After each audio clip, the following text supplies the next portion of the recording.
I want to thank you so much for taking the quiz and booking your call with us. I know you got your results already, and those results can give you a pretty good idea of what might be a good plan for you based on what you're comfortable with and also some of your situation. But here's the thing, there's still a lot that goes into determining which pathway would be best for you specifically. That's why on this call, we want to be a resource and just make sure that we answer every single one of your questions completely and then give you an official recommendation for what we think would be best for your specific scenario. Now, there's a couple of things that I want to bring up just so that we have awareness going into our call. So, first, let me explain really quickly how Medicare works, and then we'll talk about the existing gaps that are not covered by Medicare. So, even if you go the supplement or advantage route, there are still some gaps and exposures that we want to make sure that you're not open to. So, that's why we have our umbrella coverage, as you'll see on the screen here. And I'll explain that more in detail on the call, but I want to give you a quick overview right now.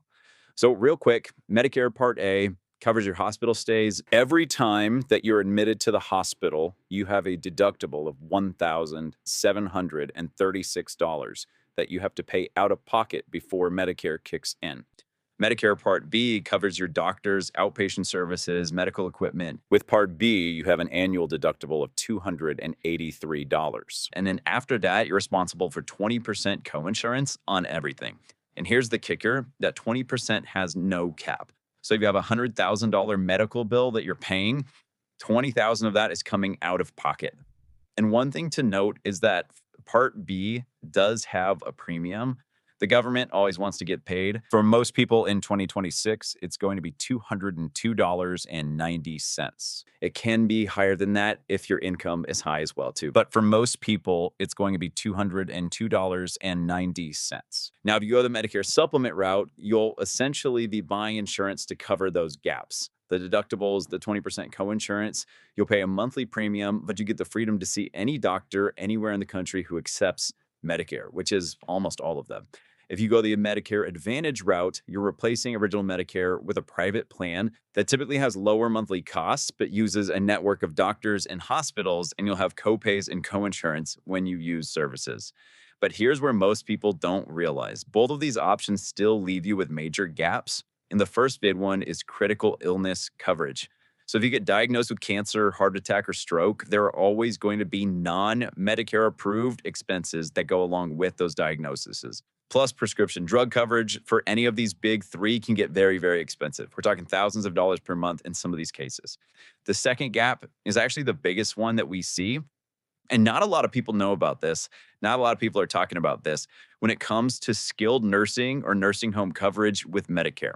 So, whether you're on a supplement or an advantage plan, you're only going to have coverage up to 100 days. After 100 days, the cost is completely on you. And this could end up being a giant, enormous expense. It's what we call an asset eater. It can really start to deplete your assets and everything you've worked your whole life to build.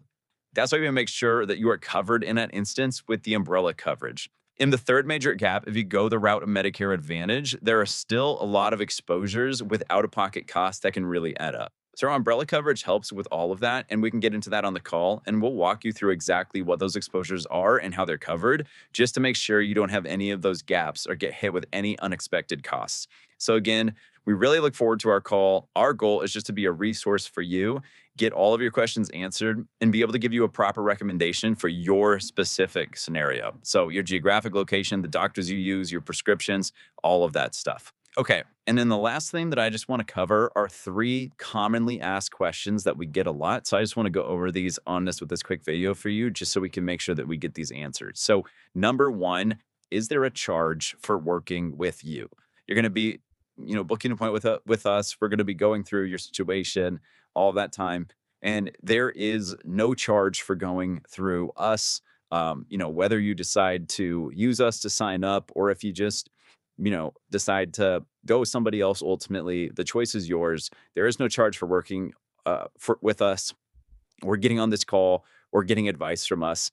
Our our goal here is just to serve you, be a resource for you, and then make a proper recommendation. If you decide to go through us, that's great. If you don't, there is no charge. When we do end up having somebody come through us and they become a client of ours, we get paid by the insurance company. And so there is nothing that you have to pay for us directly. And then that brings us to the second question is, will I pay more by going through you? So the answer is no. All of these plans are federally regulated, which means that companies can't do that. They can't just decide to charge more if you end up going through a broker or an agency like us who is working for you, who is shopping plans for you. Everything is regulated. So whether you decide to just go and contact any insurance company or any insurance carrier directly about their specific plans, or if you come through a broker like us who is working for you and you are the client that we're working for, and we go and shop the best carriers and insurance companies for your specific situation, you will not pay any more by working with a broker or an insurance agency like us. And then that brings us to the third commonly asked question is, well, could that lead you to be biased on the plans that you recommend?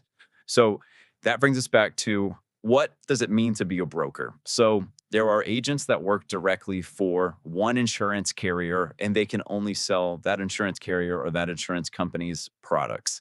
In my opinion, they are kind of biased because they don't have the option to sell any other products or any other insurance companies.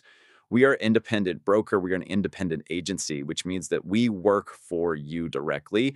We can find exactly what's going to be a best fit for you based on your geographic areas, the doctors you want to keep, the prescriptions that you want to keep, all of those things that go into it. So we're just gathering that information, answering questions for you, and that allows us to go look at all of the plans that are available in your area and then pick the one that we feel will best fit your situation. So, like I said, these are common questions that we have. So I just want to make sure that we got these answered here today, and looking forward to having the call with you.